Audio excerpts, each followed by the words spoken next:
Hello friends, my name is Marines and this is the start of a little reading project. I am going to be reading 3 books. One that I am predicting will be a 5-star read for me, one that I'm predicting will be a 3-star read for me, and one that I'm predicting will be a 1-star read. I've definitely seen plenty of other videos that are 5-star prediction lists, but I specifically wanted to do a range of like 5, 3, and 1-star, especially because I feel like I am always talking about why I make the reading decisions that I do, why I make the review decisions that I do. People are always very curious why I read things that I suspect I may not like, and because of like the nature of my reviews, it can feel like I'm reading a lot more of those kinds of books than anything else. I know I've talked about this before, but for me it really is very important to read widely, and there are a number of different things that can spark interest in terms of what a book is doing, or the way that it's marketed, or what other people have said about the book. Like, I can be drawn in by someone else's review.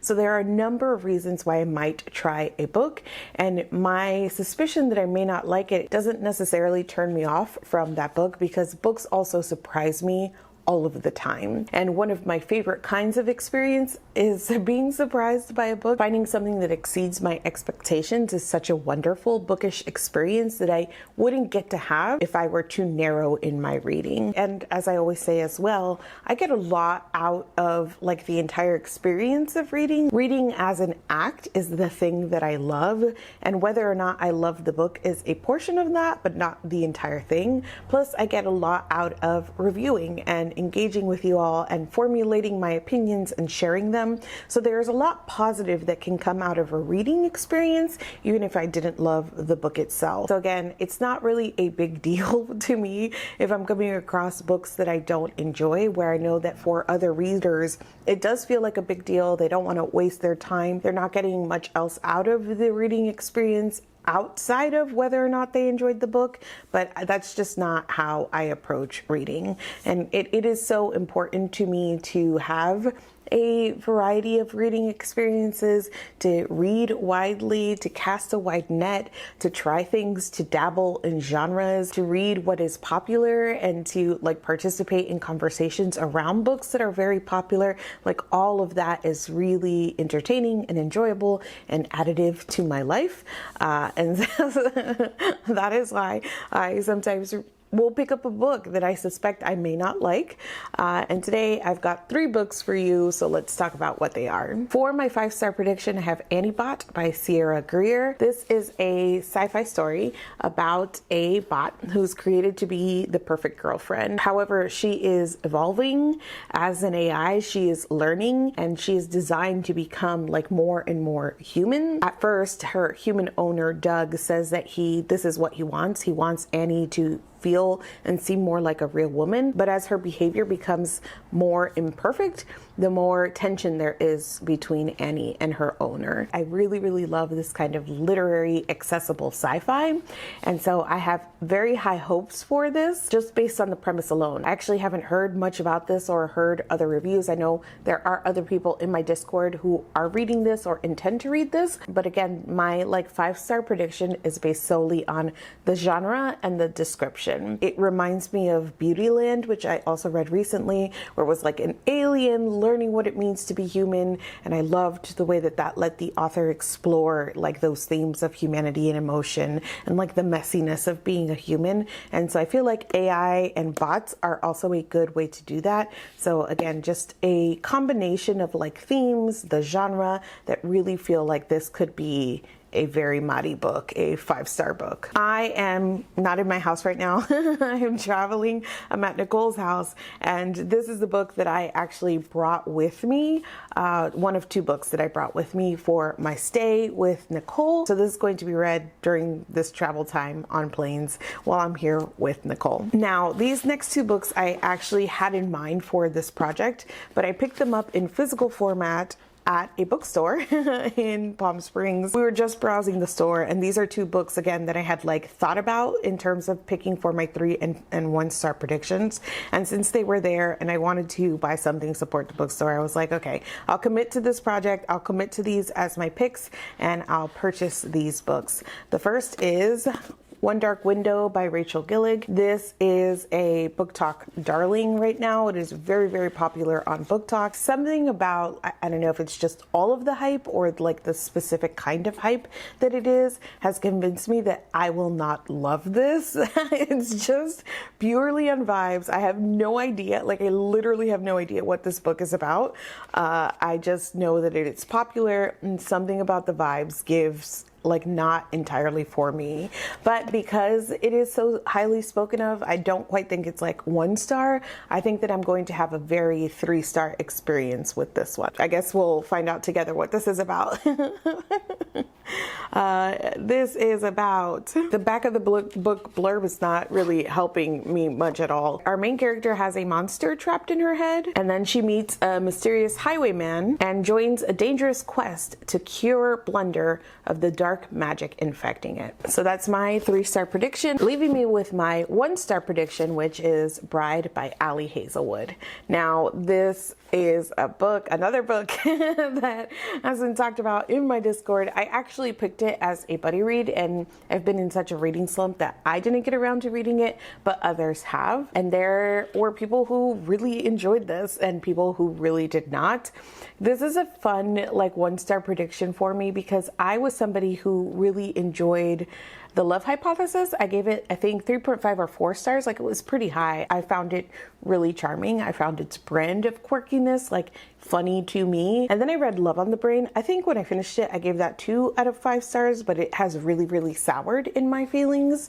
It is such a mess and in a very interesting way, because a lot of the complaints that I had about Love on the Brain are complaints that people had about The Love Hypothesis that I didn't necessarily feel there, but I definitely felt in Love on the Brain. Just truly like such insufferable characters and such a messy plot. And so like that quick like sour on Ali Hazelwood has made me suspect that I don't know that her work is for me. I think I was a little bamboozled by The Love Hypothesis. And I honestly, like, people have said that her writing in paranormal helps kind of the weirdness of her plots and the quirkiness of her characters. But I suspect that I'm going to find the opposite. I suspect that by adding actual like paranormal elements that it might continue to tip her work into like completely unenjoyable for me. That is part of my 1-star prediction. I think the other part of it is just like me setting my expectations very, very low, especially after my most recent disappointment with this author. So this is my 1-star prediction. These are the 3 books I'll be reading during this reading vlog, and we'll see how right I am. I finished reading Annie Bot. I'm also back home now. I finished reading this in Kansas City, and I kept thinking about like having to record this update and like my review of this book, but also like I kept wanting to sit with it a little bit longer to really put my feelings together, because it gave me a lot of feelings. Reading this was really like an emotional experience. Not that, I don't know, it wasn't like I was crying or bawling reading this, but like I felt a lot while reading it. And it's really interesting because the writing style is like pretty plain. It's not something that I would call descriptive or flowery or in any way. It is very like to the point, but that matter of factness pairs really well with the idea that this is a story about a bot, right? An AI. And so the way that it's delivered almost has that like bright-eyed, almost naivety, simplicity to it, and I think that it makes it a very effective story. Ultimately, this was my 5-star prediction, but I am going to give it 4 out of 5 stars. There is a way that experience-wise, it maybe is a little bit higher than that, but there are things within the book that I don't think make it strong enough to be a true 5 stars. There were 2 sort of things here that I would say are like weaknesses of the book. One is the ending. It's a very short book, and still, like, it felt like we were sitting a lot in the building of what is ultimately like an abusive relationship, or is capturing what is an abusive relationship, but putting it between this man and his bot, right? And so, I mean, there are always going to be questions about what makes a person, and if we're giving sort of a bot or an AI any form of autonomy and also infusing them with like certain feelings, when does that bot become a person, and like what is humanity? So all of those things are there, but there's also a clear parallel between this story of this bot and just sort of like the misogyny of our world and our present reality, right? We don't live in a world where an Antibot could be a thing. It feels like it could be like a not too distant future, but we do live in a world where all of the misogyny that is like in this, all of the like gendered violence that is in this is real. So there are those parallels. I would give like very strong content warnings for this in terms of like abusive relationships, because even though it isn't like super graphic, it is very like, it hits all of the emotional beats in a really effective way. And so I could see this being like a lot for someone to handle who has those particular triggers. So we're sort of building through like that whole relationship, and what we're seeing is sort of static in terms of like there isn't a lot of movement in the plot or a lot of changes outside of our AI sort of becoming more and more aware. And so we're just sort of like sitting in this place of this abusive relationship, and then the end is almost a literal flip of the switch, and it happens so very fast. And there's a very clear like reason for like things happening as quickly as it did, but from a reading experience perspective, I do think that it left this feeling a little imbalanced. So I feel like maybe if the ending had been a tad slower, it would still have been fast compared to the rest of the story, but in a more effective way, and not a way that made me go, oh, like turn the last page, oh, that's it kind of thing. And that is how I felt at the end. It wasn't a dissatisfying ending. I actually really liked the way that it ended. It was just really a pacing thing. The other thing that I wanted to mention that I think is a weakness here is one of those critiques that is more about like the lack of something, and those kinds of critiques are always really tricky. I've talked before about like how you approach like a something not being what you wanted it to be, and if whether or not that is a fair criticism. But here, the reason that I feel like it is a fair criticism is that I didn't bring this up, right? I wasn't reading this and thinking, oh, I wish it did this. This story introduced these elements and then just did not handle them well, or did not handle them with any depth. And all of that is around how race is treated in this story. And so the white man who gets Antibot basically makes Antibot look like his ex-wife, and his ex-wife is a black woman. And there were one or two mentions of like the dynamic in that interracial relationship, but again, in passing and not very deep. And I don't think that it quite thought about like the intersectionality of like where race would play into this, especially with bots.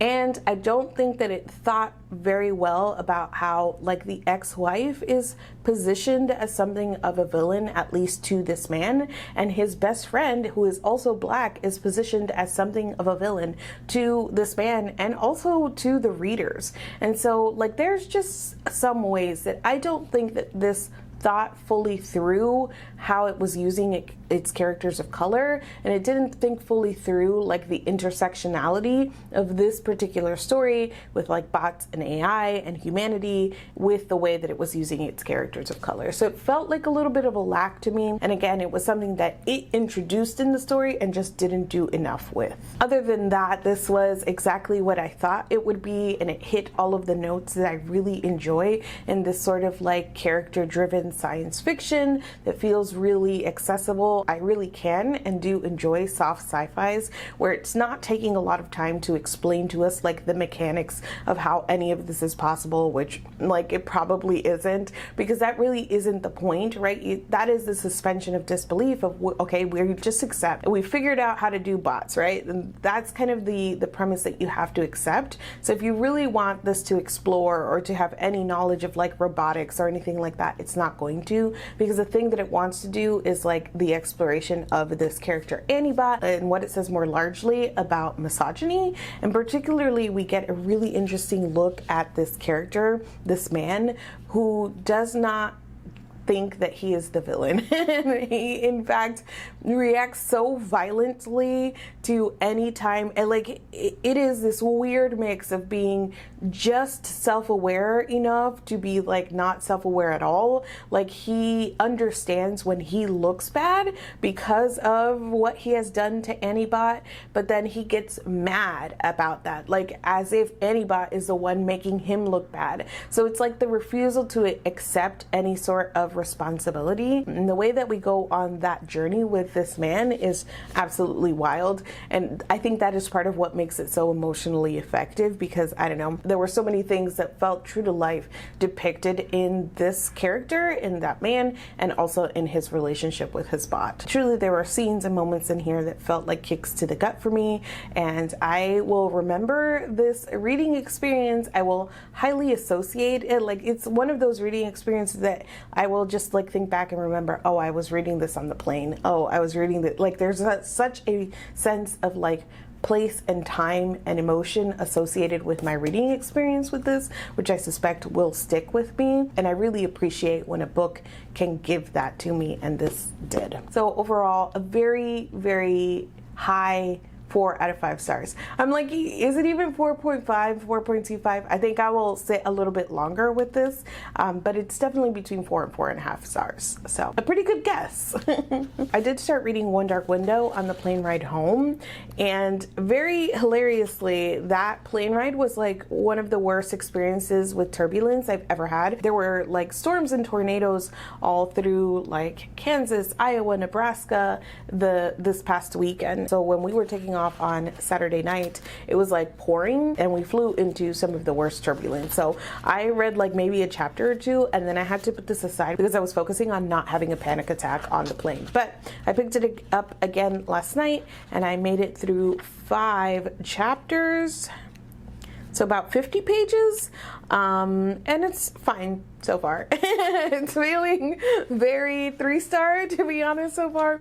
There's nothing like super wrong with it. It is feeling like a little tropey and generic in a way that would feel like, oh, this is just like giving dark fairy tale vibes, and it is. It is hitting a lot of those like character types and a lot of those tropes, but it's kind of 50 pages is a little too long to be setting it up especially when you are just doing things that feel very familiar. So I'm just kind of wanting the story to like get on already, is mostly the feeling, but otherwise like it's fine so far. So I will finish that up and update you guys when I'm through. I finally finished One Dark Window, and my prediction for this, as you'll remember, was 3 stars, and unfortunately it hit below that for me. There were portions of this that I felt like were 3-star quality, but there were also portions of this that were 1-star quality, and so it averaged out at about 2 stars, and I feel like that's being pretty generous, because while I could see sort of like objectively that this is not the worst thing ever written,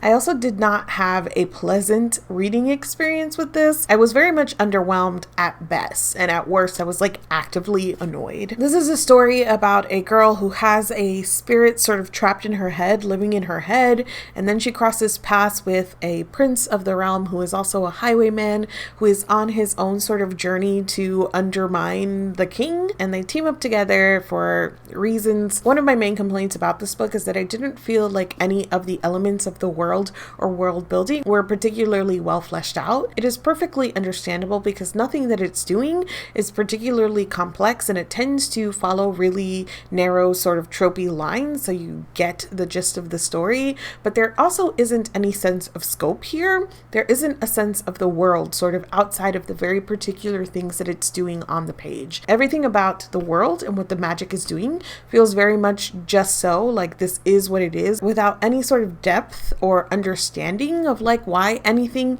is the way that it is. And I am a person who enjoys soft magic systems, and I like just so magic, but I think that that often has to be sort of in balance with something else that the work is doing. Like you can have magic that just is, if you're doing some sort of character study, like deeper character study, or there's something thematic happening, or there's some other focus of the story, you can have the magic just sort of exist to support that. But this didn't really have anything else that it was doing. And in fact, like you can feel that it's supposed to be like atmospheric, and that the magic is supposed to be sort of an attraction to what this is doing, and it just is a weak part of the story. I feel like just as the world was underdeveloped, so were the characters. At first I felt like the main character was fine, but the longer that this went on, the more that I got frustrated with her lack of like awareness of the world and her lack of following the dots of the storyline. Again, this isn't particularly complex, and it just became one of those stories where the reader was like 10 steps ahead of the main character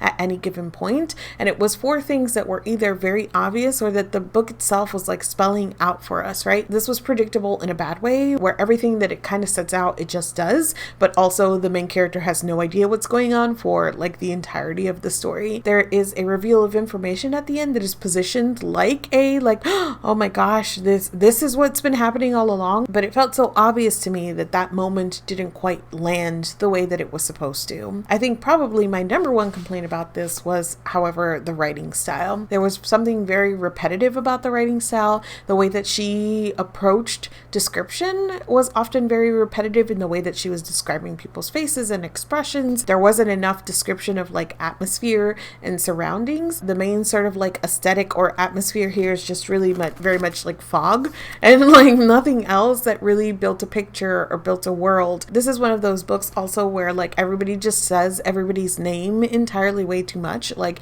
in conversation in really unnatural ways. First and last names often, which was extra annoying because everybody is named after trees. So it's just like this constant barrage of like tree names, and then the repetitive nature of the description, and then on top of that, the nightmare only speaks in rhymes. And there are these very simplistic, bordering annoying sorts of rhymes, and all of that sort of in concert like made this very unenjoyable for me to read. Some of that does calm down towards the middle portion of this, which was the chunk that I found most bearable. But then as we head towards the end and the main character being continuously oblivious, it just kind of dipped back down in sort of my estimation. So overall, I would give this a 2 out of 5 stars. It was worse than I was hoping for and expecting. And that does mean that I will be unhauling this copy after I'm done reviewing it in all of the places. So that's a bummer. I was expecting a mid experience and like to be just below mid. Bummer. That leaves me with my 1-star read left, which is Bride by Ali Hazelwood. I'm very curious about this now because the whole thing, like in my Discord around the time that everybody else was reading these 2 books, is that one person rated Bride higher than One Dark Window, and they got like lightly roasted for that. And so now I'm curious where I will land in I predicted that I would rate One Dark Window higher than Bride, but I also thought One Dark Window would be better than it actually was. My like second prediction now with like brand new information, I think I probably will rate these both 2 stars, but we'll see just how bad Bride ends up being. I don't know, people really love this one, so I don't know, we'll see how these end up comparing to each other. But yeah, one more book. What to say about Bride? I guess I don't know, I don't want to make generalizations about who would like this versus who wouldn't, so I'm just going to tell you where I'm coming from. And I'm somebody who enjoys paranormal romance. I love urban fantasy. You guys know that by how much I talk about loving Kate Daniels and the Kate Daniels series. Like this is a realm that I'm super comfortable in. And I also have read Omegaverse. This is not Omegaverse. This is like baby's first introduction to things that might be found in Omegaverse, to be honest with you. So like, I don't know. I guess what I'm trying to circle around is that there's a part of me that can see who might like this more than me, especially if this is their first introduction to paranormal and paranormal romance, like how this might be like enticing or exciting. That's not to say that's the only person who can enjoy this, but that is a scenario that I can easily picture in my brain, is that somebody is reading some of these elements for the first time and they're like, wow, that's cool and exciting. For me personally, it did not read that way. One of the things that I truly love about paranormal romance and urban fantasy is like the world building of it all, and all of the elements of like paranormal creatures and all of the lore that gets built into this foundation of a romance or a love story. This is very much the complaint that I have with like today's romantasy also, is that it wants to use like the fantasy elements to prop up its romance, but it doesn't actually care very much about those fantasy elements. And so you get a weak fantasy and then often also a weak romance. If it was like amazing romance and some like, ooh, hand wavy like fantasy, it would be one thing, but I have not yet found a romantasy that does like either of its elements particularly well. And I kind of feel that way about this, where like the vampires and the werewolves and the plot was really, really simplistic, and it just didn't feel like it had care or attention because it didn't really matter. So that was one thing. I just like, I don't know, it was kind of boring to me. There was a part in the middle that I was like almost impressed with how bored I was by this, because it like had elements that it introduced, and it was like different species and someone missing, and yet it all kind of like spun its wheels and didn't go anywhere fast. I struggled with Misery as a main character. Ali Hazelwood's like voice is very goofy, and I said this when I read The Love Hypothesis, and I actually enjoyed The Love Hypothesis, but I remember saying in one of my reviews of that book that like the make it or break it element was whether you found it like goofy haha or goofy oh my god, like I'm mortified, and like that line for humor is like very subjective. And when I read The Love Hypothesis, there were hijinks that I thought were charming. Here Misery's voice was more grating to me, and it's funny because I don't think that Ali Hazelwood has changed much. I don't know if it's like repeated exposure to like sort of the same shtick or the same voice, or I'm changing as a reader, but I found so many moments of this like literally groan worthy, and things that she said very cringy. Like there were moments that while like the story itself and the characters I don't think will be very memorable, like I will never forget Misery pointing out that the main male love interest uses a washcloth, and he's like, doesn't everyone? And she's like, I use nothing. Why did that happen to me? I don't know why that happened to me personally, but like that moment is seared onto my brain that I read that in a paranormal romance. And there were like multiple things like that I was just like, why is this happening? Why? The main male love interest, I forgot his name already. I just finished reading this. He's fine, I guess. He is so removed from the story, which is really interesting because in an effort to sort of like remedy that, we get these epigraphs that are in his point of view. The rest of the story is in Misery's first person point of view, but we get these epigraphs that are from his point of view, and most of it is just like, I love her so much. Oh my God, I love her. But that's, I don't know, there's a sense of removal from the story, and like a very one note when it comes to his personality, and it isn't helped because we're just kind of seeing him through Misery's point of view. Like there's that feeling that you could replace this man with like a block of wood in the story and not much would change, to me personally. The thing I think that I found annoying by the like relationship overall is that it hinges on Misery being like completely oblivious, and you as the reader are not. And I'm sure that there are people who enjoy that, where you're like, hee hee hee, you know, all along, and she's completely dense when it comes to not only reading into what he's doing, but like what he's saying also. Like he says something and she just takes it the complete wrong way and be like, oh, that must mean that he really doesn't even like me. Like that's the sort of thing that this entire plot hinges on, and it was really annoying to me. It's like a form of miscommunication, and I don't mind miscommunications and plots unless they are the kind that if like one person used their words, the entire thing would unravel. And here it wasn't even if one person said, hey, I like you, because like that's the tension of a romance, but if he had just been like, oh no, I don't have a mate, it would have undone the entire story. And I hate stories that hinge on like one miscommunication that way, and this absolutely did. Now that I've read 3 Ali Hazelwood books, I find that her female main characters are incredibly incompetent, even though the story tries to tell us that they're super or hyper competent, right? Especially in one area, she likes to write these women in STEM. Mercy is a vampire hacker.